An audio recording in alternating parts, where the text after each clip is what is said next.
Hey, this is In the Tank with Fish, and I don't even know what episode this is, but this one is important to me. It's very important to me personally because I met this couple, and I'm not really sure they're going to, being at my age, they're going to have to remind me how I met them and where.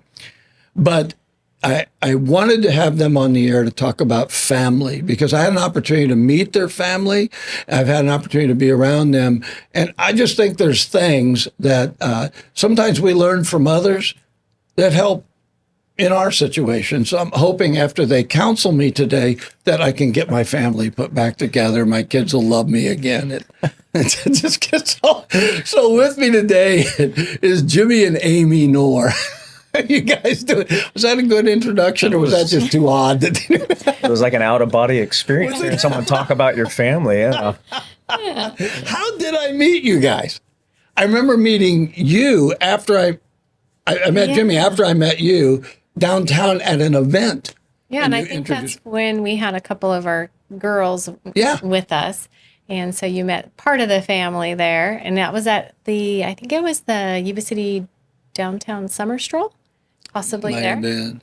Yeah, but I think I met you just through work. And because of when I had gone over to talk about Yuba County Office of Education, and you introduced me to Dr. Rivales. Yes, that was it. Yeah. That was 7 years ago. How long? 7. Oh my gosh. Really? So anyway, I wanted to talk to you guys because after I had a chance to talk with you and meet you around your families, I didn't really sit down and do that and say, hey, how do you guys connect with your family? But I could just tell that you guys, family is important to you too. It's extremely important. It's not like a secondary thing down the road that we just think about on occasion. And then I started in the morning. I started calling you, Jimmy. And I made up this moniker for him. He was Jimmy the Plumber. That's so it'd right. be like Valentine's Day, and I'd say, I don't know what you're going to do for your baby, but I'm going to be calling Jimmy the Plumber in a minute. He's going to tell us how to take care of your wife, right? And so it kind of started that way to find out. And so you would have very interesting answers to the questions I would ask that were all about usually relationship. Yeah. Right? So I want to backtrack just a little bit. How did you two meet? That's a sweet story. So we met in high school. What? It was the second day of my freshman year. So I was just this little freshman on campus, and I was walking with my friend who was a sophomore, and we just crossed paths with Jimmy, and I just said, who is that? He's pretty cute. And so she gave me the scoop on him. He was a senior, so I was a little disappointed in that. She was actually a year older for being a freshman. Yes, I was. So it's important. Let's just say that. It's a very mature freshman. That's why you were walking with a sophomore, right? Otherwise it'd have been, wow. So how did you, I know you thought that, well, what would you do? Like, parade in front of him till he noticed? How do you do that? Yeah, it was tricky. So unfortunately, he had a girlfriend. Oh. And so I just watched him from afar.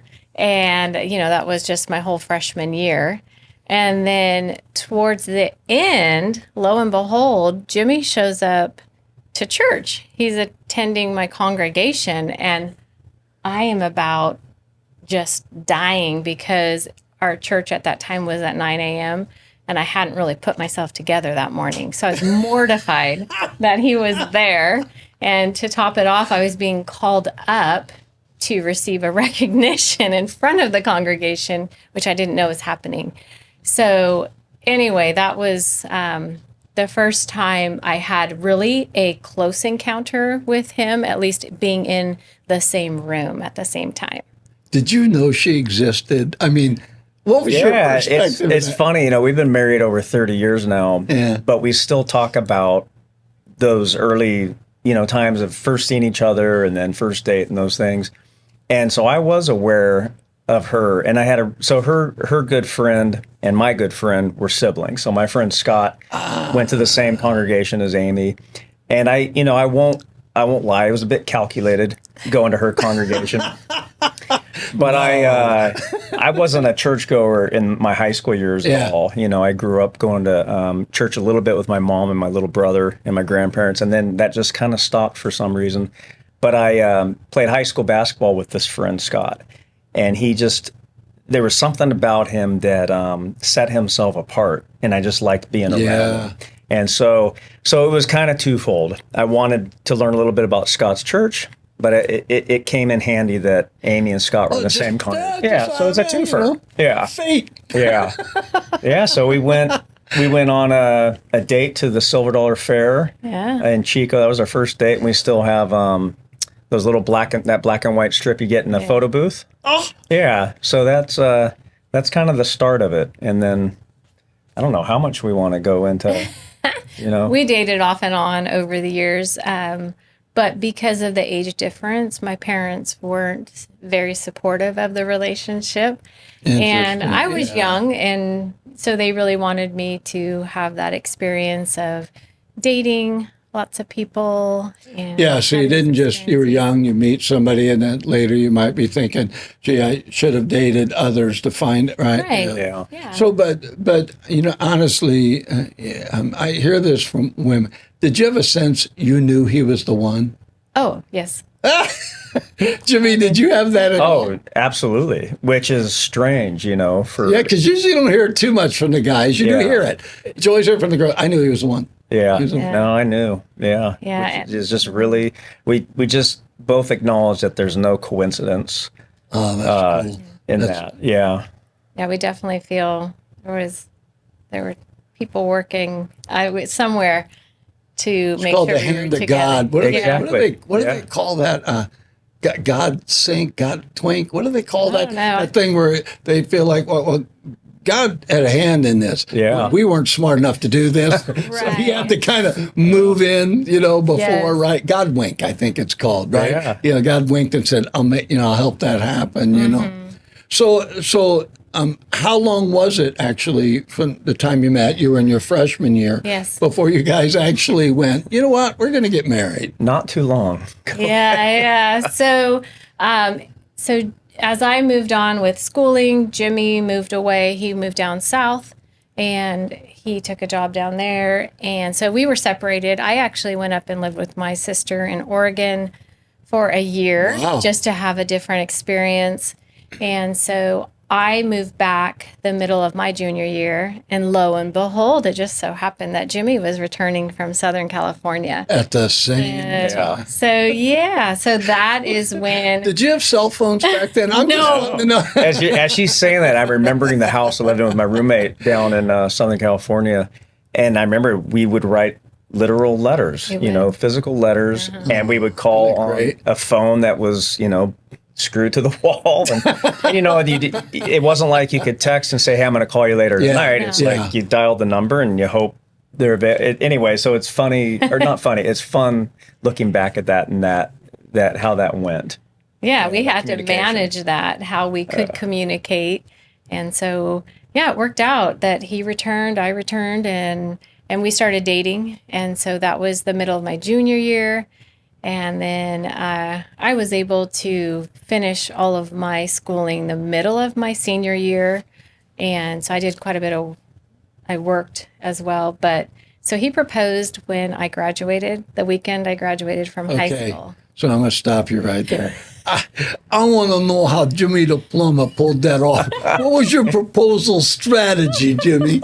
Well, I don't think it was a surprise, because we had known each other, several years by that point. And you asked the question, did you know that the other was the one? And so I was like, let's get on with life. Let's start our plans. But I do remember we went, probably not very traditional. We went ring shopping together in San Francisco. And, that's not very traditional at all. I guess I want to make sure she likes it. I know. Pick out one. I'll need it. Okay. Exactly. That was about it. We got out of the store and and that was it. Yeah. Yeah, but it was so different if you think about now how big of a production it is Reveals. just with anything to capture everything. For us, our main goal was we just wanted to get married. We knew we were going to be together. And at that point, my parents weren't on board still. And you can imagine, I think about my own children now after when they hit 18, 19. I thought, there is no They're not way. ready. What was I thinking? And my We're parents. going to talk about that later with Dad, how he handled that, right? Yeah, it's funny how that comes back.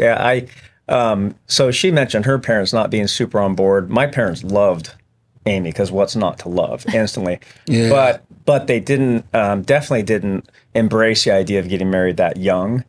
And Amy's parents have been together for 55 59 years. Their anniversary was yesterday. And mine divorced, and then both parents remarried. But I think having that history of the word broken family is kind of severe, but I mean that's how we refer to it, broken family.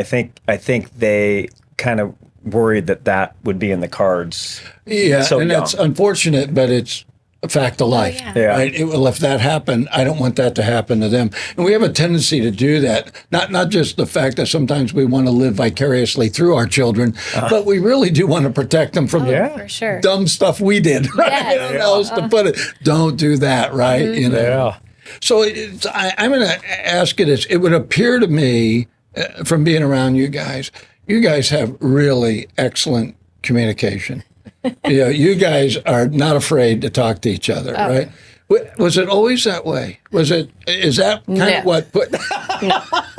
No. I've always talked a lot and always asked a lot of questions. And He is the talker from the moment he opens his eyes in the morning, and I am not. I understand. yeah, total I morning understand. person. Yeah, that's true.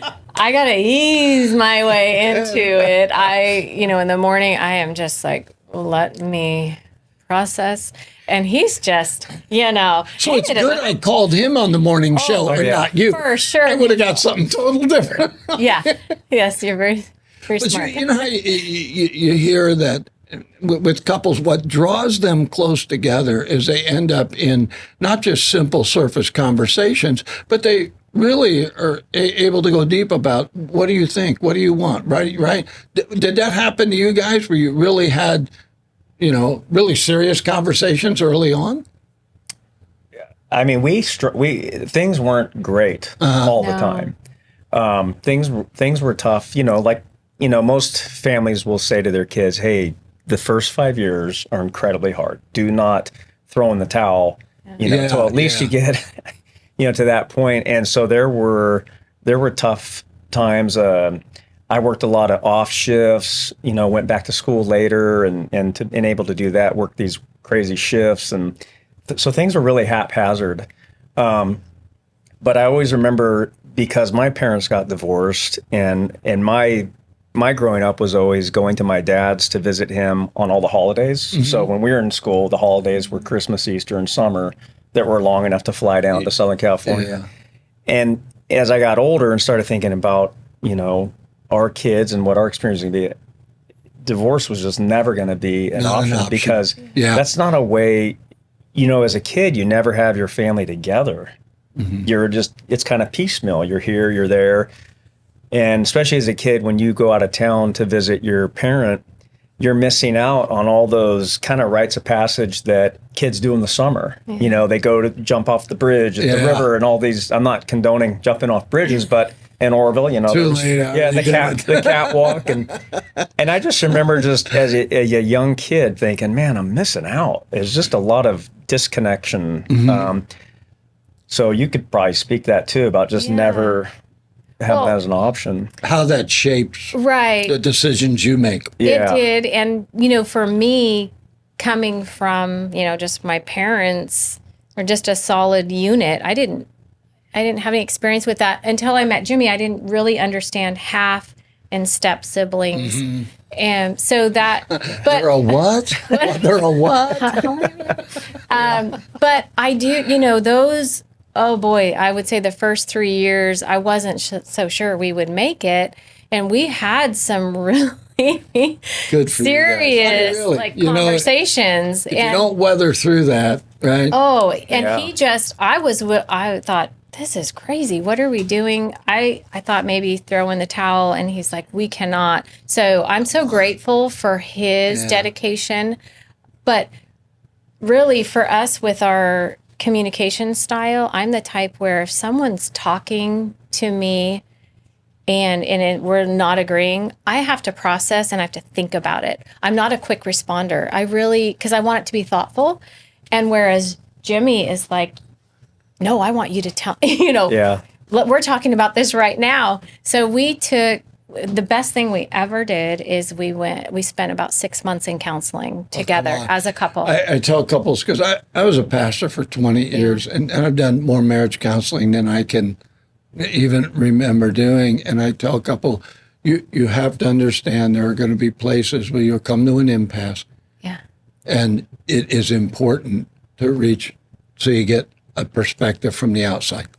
Right. And so good for you, because a lot of couples go, oh, we don't need that. We'll just and it's like, nah, everybody needs that little help now and then. How many times you have people tell you now, though, because of the way you are, oh, you guys must have had a perfect marriage. Oh, yeah. Everything, right? It's like because when whether they think, oh, you guys, I mean, I want to be like you when I grow up, and you say, well, we had to grow up. Yeah, we had to go through. It's like we had to go through that. Yeah. Really rough times. But I think early on we had to be selfish.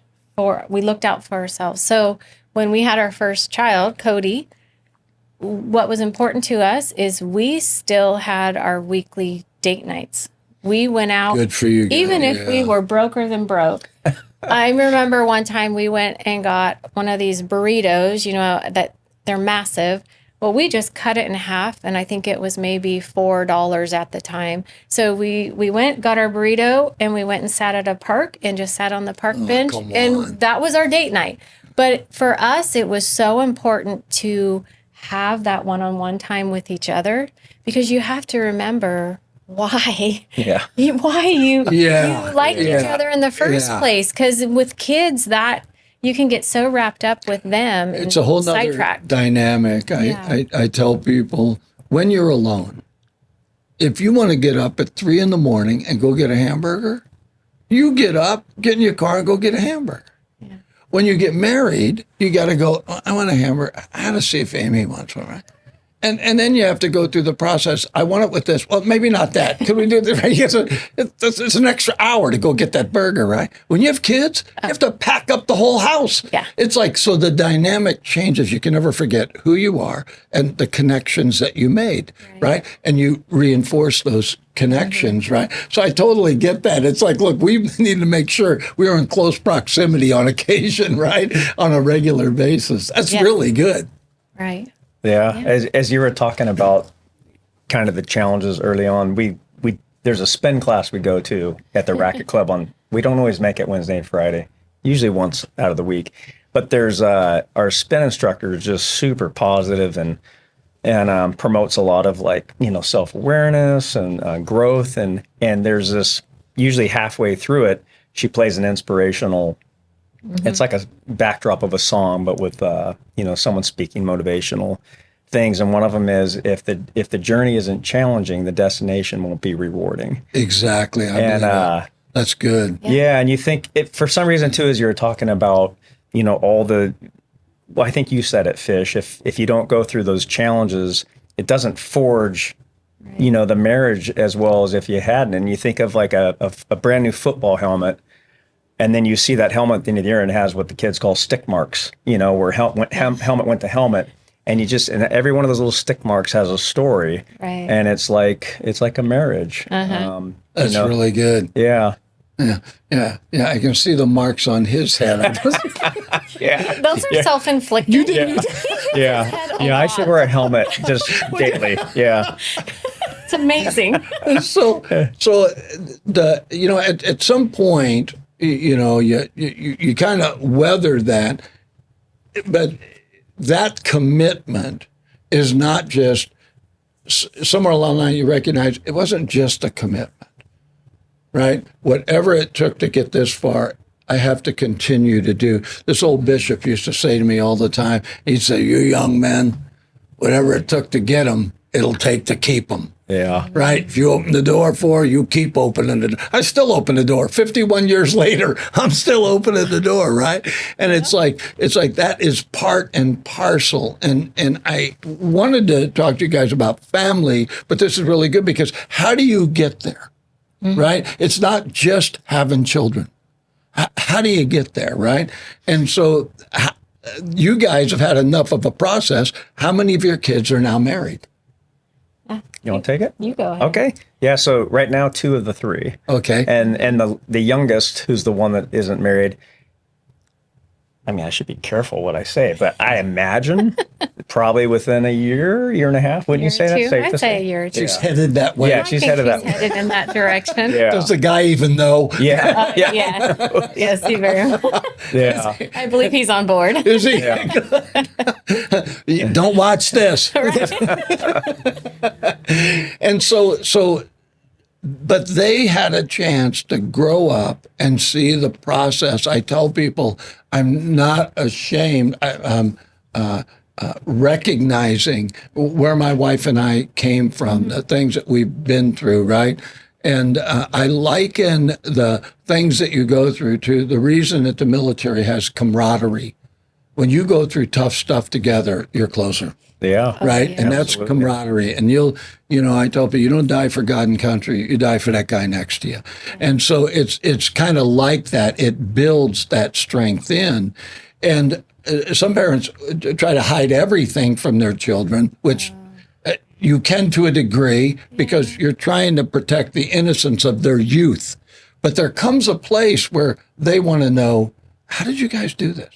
Yeah. Right? It's Yeah. like, how did you weather that? How did you, and it's like, I think about that and I think, does that make families strong? If I ask you, how much was even a greater strength to you guys as your children grew up? What made it stronger? As the children grew up, I think just we were a family unit, and it was really important for us to support each other. And they knew that they were our priority. So one thing that we were just really adamant about were our dinners. We ate dinner together as a family. That we sat around the table together, and that is where we had some of our best conversations, because typically when you're talking, "Oh, how was your day?" It's always the same answer. "Fine, it was good," or "It was, a lot of homework." But when you're sitting around the dinner table, they'll start between themselves talking and sharing things, and you just kind of sit back and listen. Another thing I think that really benefited us is we called them weekly family councils. So they happened on Sundays because we were getting prepared for our week. And it's like, all right, they were all busy. They were in every kind of activity and sport. And it's like, let's map out our week. Let's see what this looks like. And if we had 2 of them arguing and not getting along, it's like, all right, everybody in the living room. And they're like, oh, not again. But we had to work through it together, and we weren't going to just We let call them them family go. meetings. And the rules were anybody could call it. Good. Yeah, that's Kids nice. could call it. We could call it, right? Yeah. We had a thing called Family Altar. We were involved in the church where we would get together and we'd talk about God and, and they could, bring up stuff or whatever.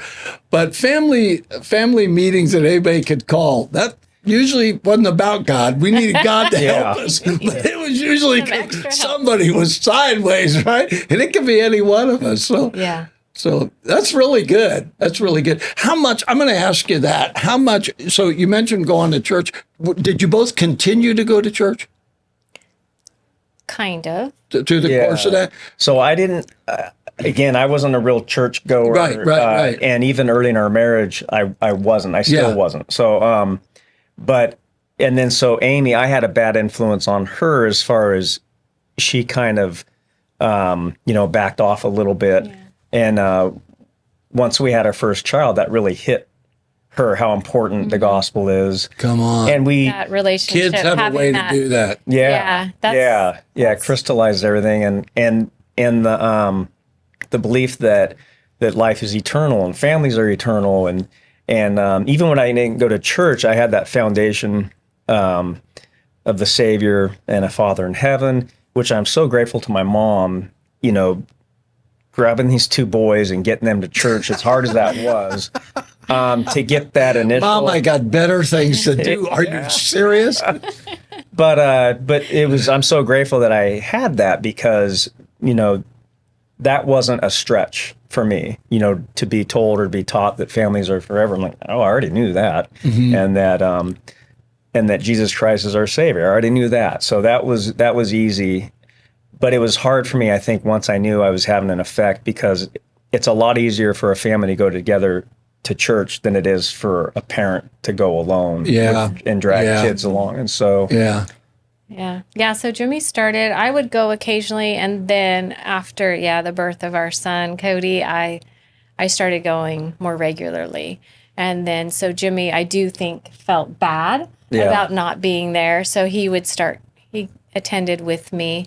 And then that increased, and then he fully became committed. And I'm grateful for that, because that really has guided us. So you had Cody at that time. Did you have any other the kids before that happened? Because No. I want to kind of, so I feel like for men, there is something about us that when we have children, there's something innate that says, I might have to get serious now. Yeah. Because it was one thing to be responsible for her, but okay, this little bundle can't protect themselves. They can't do anything. I'm going to have to do something. Did you have that? I talk to men all the time that say that something changed when we had kids. Absolutely. I think what started creeping in my head was, again, my experience growing up and parents divorcing. And when my dad was sick, and toward the end, he was apologetic about, he felt like he wasn't, he could have been a better dad. And I really wanted him to know that he was a great dad, and that things that maybe he thought were bad examples were just examples. What I did from those made him bad or good. And so the example of, a husband and wife not being able to stick it out and a family breaking up was a great example to me to not let that happen. So I think when Cody was born, it's not just Amy and me, it's truly our family, and so he, with the birth of Cody came that realization is that, like you said, this is real. It's time to, And it wasn't like a light switch. It was kind of a trickle. And then with our second child, Kylie, our first daughter, that was about the time of, more counseling and things that I realized need to get back to school and, finish education and that. I do want to circle back, because you mentioned something deliberate we did as far as family dinners. Okay. And it wasn't just, and you even said it was at a table. It wasn't like, sitting on the couch in front of the TV. We might be a family eating dinner in front of the TV, but it was at the table, which is a whole different room, no TVs. And, our kids grew up before every child had a cell phone, so it wasn't as hard. Thankfully. And that's funny now. Our kids are in their 30s, or Cody's in his 30s, and the rest are, late 20s. And the two older ones with their husband and their wife, will be at dinner, and I'll sing a little song like, if you have a device at the table, put it away. Yeah. And these are adults, but it's like, Not allowed. That's a quality time. But the other one is, why don't you say a little something about video games? That was a deliberate. Oh, yeah. So this is unheard of, I'm sure, now.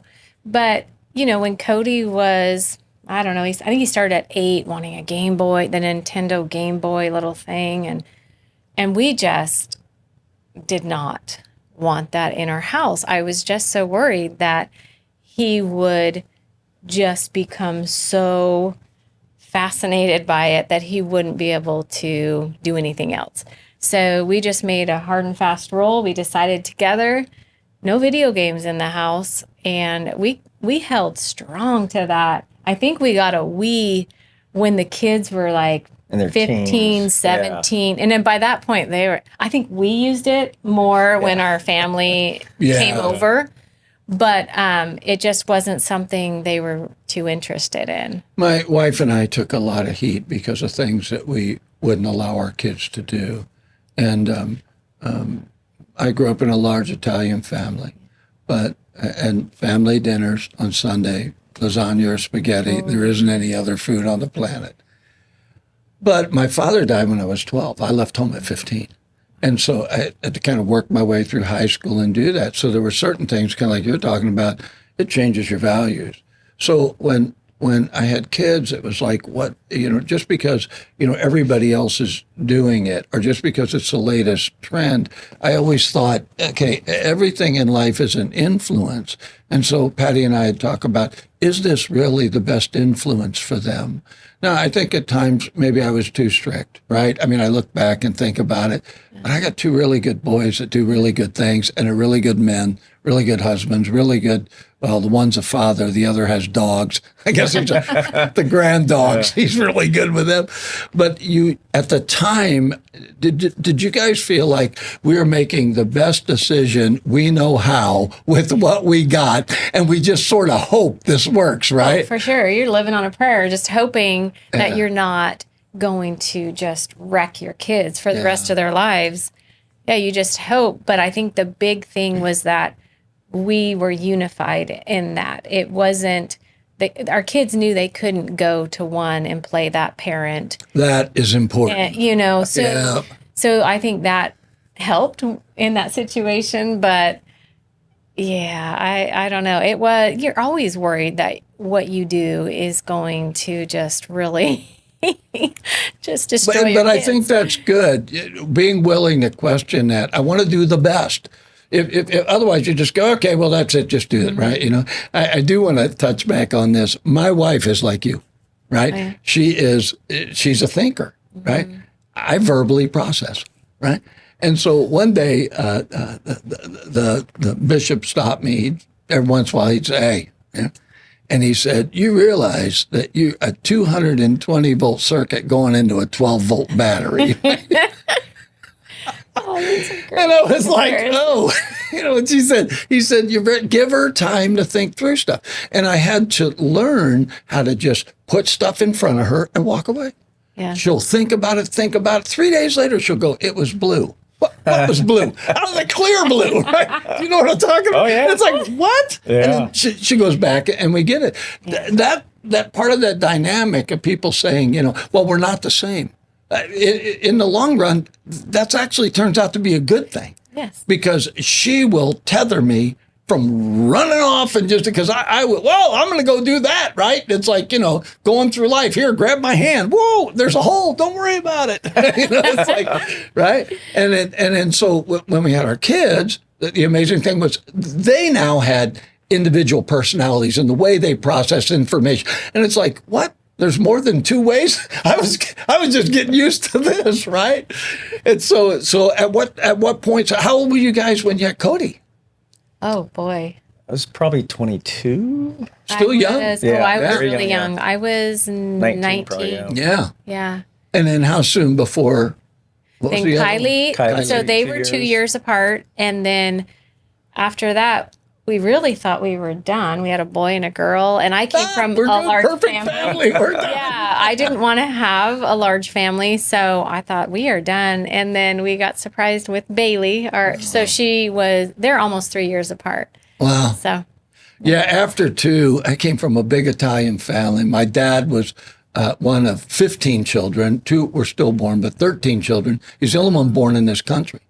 And then we had 7 in my family. So, after we had 2, I just thought we were going to keep going. Patty said, Bob, the factory's closed.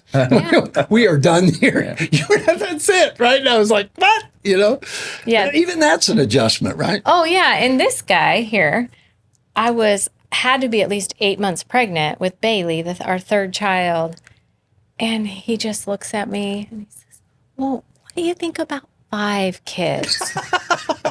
And I was I like, knew there was a reason I liked Jimmy. you are crazy. That is Skip not 4 too. happening. Yeah, it just went straight to 5. Yeah, I And don't know what I thought, was thinking. He just No. didn't let 4 out. Thought maybe if you didn't mention it, she'd go for it. Yeah. like, you never say that to someone who's 8 months, 8 months pregnant. That's bad timing. Yeah, I think I was still learning how to read her, which I think back to that, having this, these personalities that complement each other instead of being, carbon copies, is that probably with you and your wife too, you still learn from each other all the time. Still, Yeah. forever. Yeah. It'll be that way Yes. all the way till we get to heaven. And then the Lord will say, okay, I was trying to tell you. You still didn't get it. Yeah. So is that why I get eternity? Because that's how long it's going to take to figure this out. Yeah. Yeah. Yeah. So the kids' personalities, I'm assuming, are different. Oh, Yeah. yeah. So how much of the value, because that's ultimately where I'm going with this in terms of families, because sometimes you mentioned it with your dad, right? I think as parents, we really wonder, did this work? Did the things I do work? Now, I know there's a scripture that said, train up a child in the way they should go. When they get old, they won't depart from it. And my experience has been people think that means, well, if I'm a Christian, make them a Christian. But you can't make anybody a Christian, right? So, but it's really train up a child in the way they should go. So how much did you begin to see with your kids that they each had specific personality and direction? And how did you swing your pendulum to follow that? Or are you still following that? Maybe. Yeah. That's a great question. You want to take first stab at that? Well, it just takes me back to, so our son served a service mission for our church. He went to Brazil for 2 years. Wow. And at that time, poor Jimmy is left in the house with 3 females. And I just remember him thinking, he said something to our daughter Kylie, and she just broke down in tears. And he just looked at me. He said, I don't even know what I said. What did I say? And so I think that is, they all had different personalities, and you did have to learn. One thing for, like, our daughter Bailey, she would walk over to Jimmy's mom's house. She lived a block away.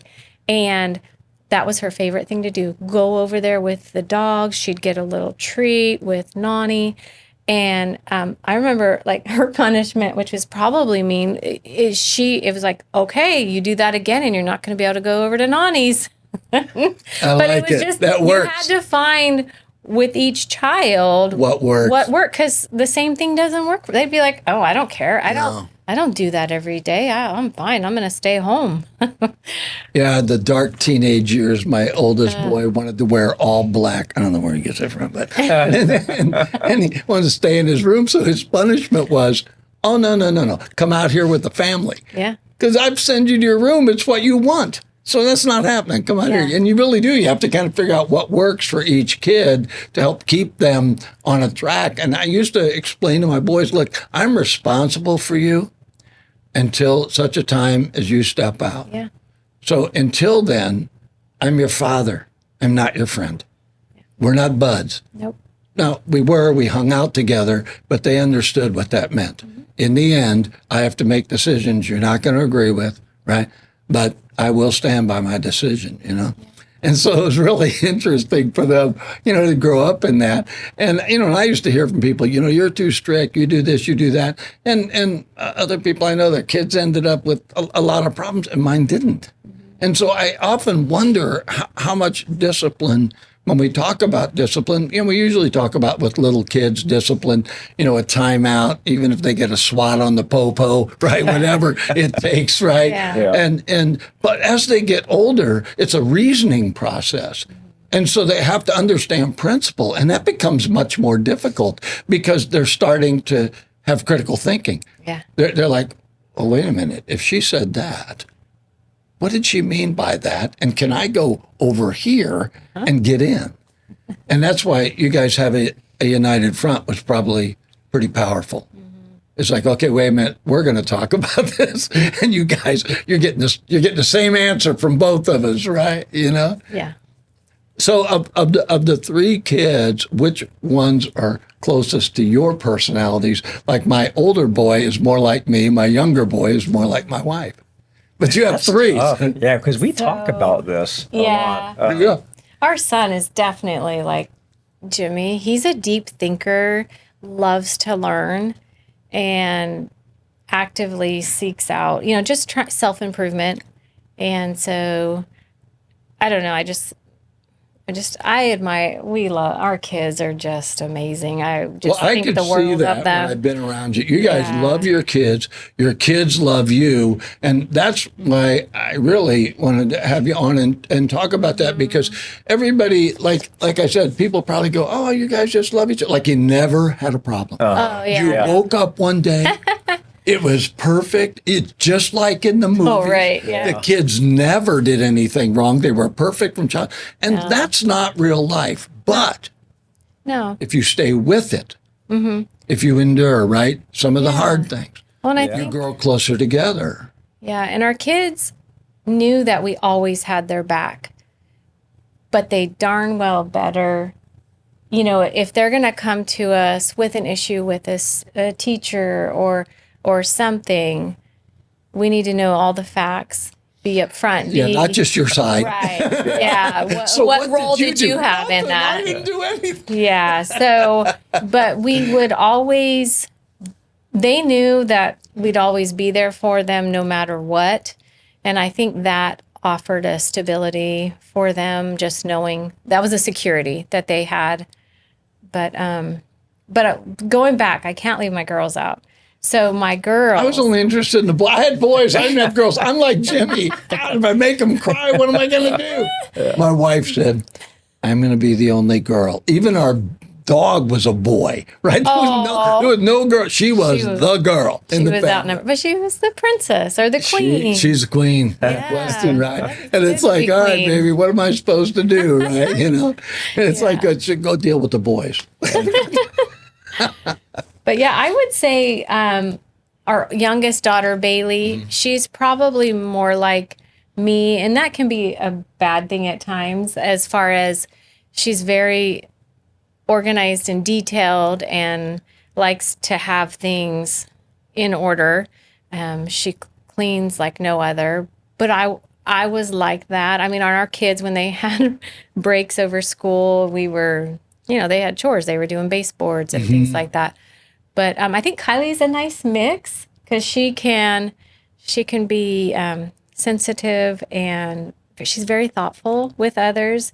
And I don't know, they all have really great qualities. I'd say, thinking about, and we do talk about this, I think traits that we look at them and we're just grateful that now that they're adults and they're out in society, they're good citizens. But that's important. All three of them have great work ethic.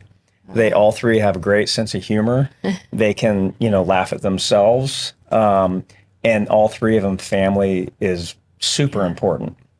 And so, I think those, and they all, they all have their own faith journey, and so they're a little different in those in that area, the three of them. But we know, because family is so important, the one thing we do know for sure is that they have the belief that families are eternal. Going back to that this is something bigger than just us now, and it's something bigger than just our family, because we think about our grandkids and then our grandkids who we probably won't meet on this in this chapter, but what we do now is so critical to those. To what? Yes, I believe in that. Very much so. Yeah. Very much so. So are all the kids living in this area? Two of the three. Yeah. So which one doesn't? Cody. Oh, the boy takes off. He did. They're in Lodi. They're not too far. That's not It's far away. nothing. They're still in California. No. We're spoiled. I They're can't stuck complain. in Lodi again. Yeah. I know that song. Yeah. So no, they love it there. It's been a great fit for their family. But yeah, and it's just a hop, skip, and a jump down the road. So you mentioned work ethic, and I've had my own company more than once, and my boys grew up with that, and very early on, because I self-employed, a lot of times, man, you got to work, right? So I took my boys to work. I took them different places. I was an evangelist for a while, and I'd take them on the road with me to other churches and stuff. So they got a lot of different experiences from that. But I always felt like I needed to spend time with both of them, but time with them as individuals, and give them time to express, this is where I'm at. This is what I think, whether I agreed with them or not. I wanted to hear what they were thinking. And it's an amazing on the road in a car, that'll happen. Oh, yeah. Yeah. And then, of course, Pablo got his driver's license, and we were heading across Highway 50, the loneliest road in America, right? And I'd fallen asleep. He was driving, right? I was letting him drive. I woke up, and I'm like, I could hear the wind coming. And I looked over, and I said, have you got your foot to the floor? We had this old Cutlass Supreme, bro. He is moving through the desert. I'm I said, there's no cars. And I'm like, dude. A seasoned pro, huh? You learn everything. It's like, I can't believe I slept through that, right? Oh, that's funny. So you look at what they do. I do know you guys do things still together as a family. And so I'm assuming you have grandkids because I've seen the pictures. And are you watching the way your kids are with the grandkids? What's that like? Because we only got a few minutes. I gotta have you guys back just to get through this. But what's that like? Watching the things that you've instilled in them show up. We were just talking about this specific thing. It may even be this morning or yesterday about how when you're a parent, you have this knee-jerk reaction where you want to give your opinion. Yeah. And you really, at least we've agreed, we really have to watch it, especially with things like parenting, because if you look back, okay, how much did I appreciate my parents telling me? And so that's always a good litmus test. Like, okay, I didn't care for that, so I'm not going to promote that now. If you ask, I'll answer. Yeah, if you exactly. Don't, I'm probably not jumping in. That is our. But the two that have kids have great kids, and they have different styles. Wow. Yeah. One is more. Well, they're both pretty regimented with bedtimes. Matter of fact, their kids go to bed when the sun's still out, which is funny. Yeah, we didn't really have routines with our kids just because we were always, I feel like, going places a million miles a minute. Yeah. But they have established routines with their kids, which I think is wonderful. Yeah, it is important. And one with their daughter, they're very deliberate in her. Why don't you talk to that one? You know a little bit more about that. But so we had the Lodi grandkids over they had a sleepover, and she was 2.5 at the time, and she's trying to tell me in her little sweet voice something I couldn't understand, and and she's saying it over and over. So I had to finally call mom and dad, and they said it's positive affirmations that we say to her each night.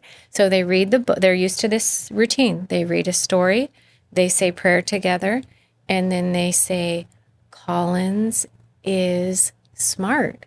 Collins is thoughtful. And I said, oh, okay, got it. So then we went on to that.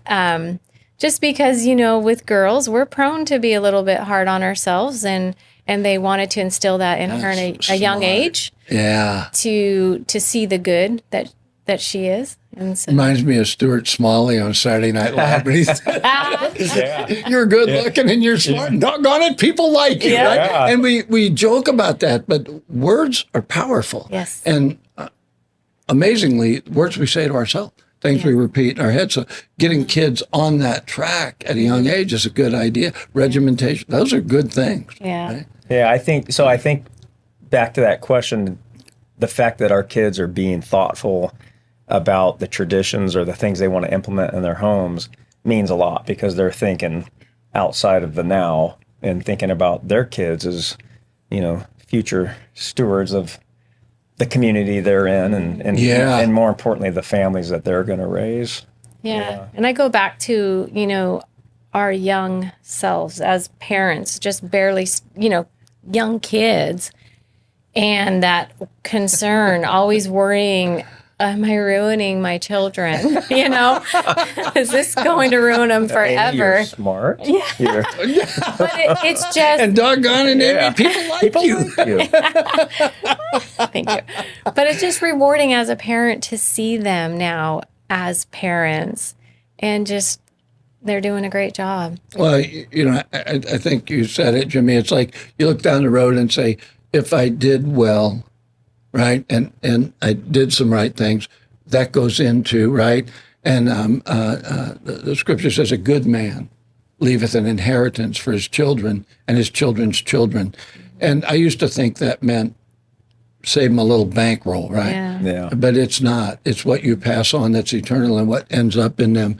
And so I appreciate that, because I think that, it's like, man, I'm finally around my grandkids. I just took my oldest one through an internship here at the station, and it's like, and they don't live in town; they live in Sacramento. So I'm always grateful when I get to see them.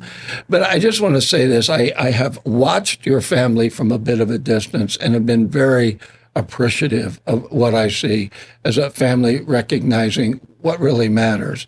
And to me, it is people, and you guys' heart for family. I knew when I got you in here, when I talked to you, that you weren't going to tell me it was perfect. Oh. We were Barbie and Ken. Although now I don't know if that's a good idea, right?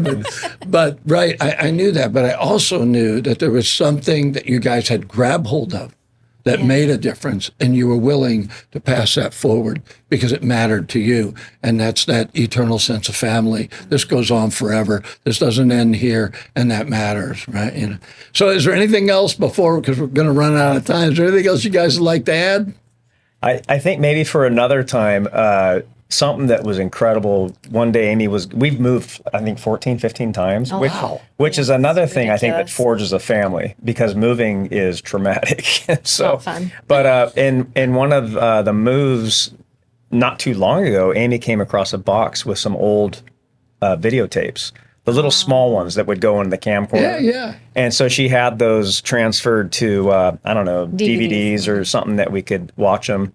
And it was just incredible. We got to see, when we were out on our date night, we got to see that the kids would break the camcorder out. Oh. And so, but that was, you get to kind of, before nowadays people have rings and cameras where they can see their kids, if they're out. Well, we didn't have that, but we got to see, and I think that was neat to see how our kids interacted with each other when we weren't around. Mm-hmm. But that's another story. That's been in my mind as we've been talking about being able to see them when they don't know they're being seen. Yeah. Or at least don't think they're not. Yeah. We're not going to watch this later. Go ahead, shoot that, right? Yeah. Any last words, Amy? Yeah, I just would,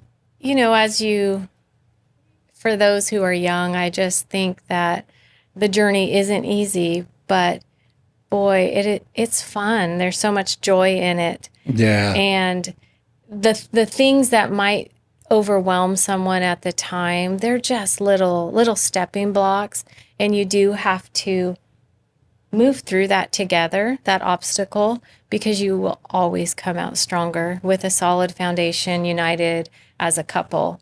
And so I just encourage people to just have faith in themselves and know that there are good times ahead. And it's not always going to be like this. No, it won't. I promise.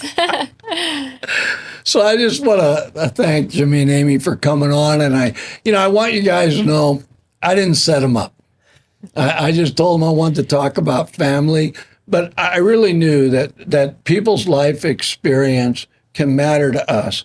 And I don't know who's out there that could be saying, I don't know how to do this, or maybe I feel like I've made a mistake, or I came from a broken family. Is this going to still work for me? And the answer to that is absolutely. It can always work, and you always keep the hope on the end.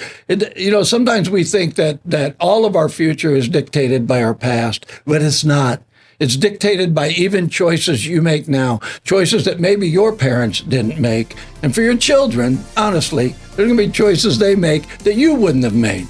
And they're going to be good choices. You'll be excited about it. So anyway, this is Fish from In the Tank with Jimmy and Amy. Want to thank them for coming.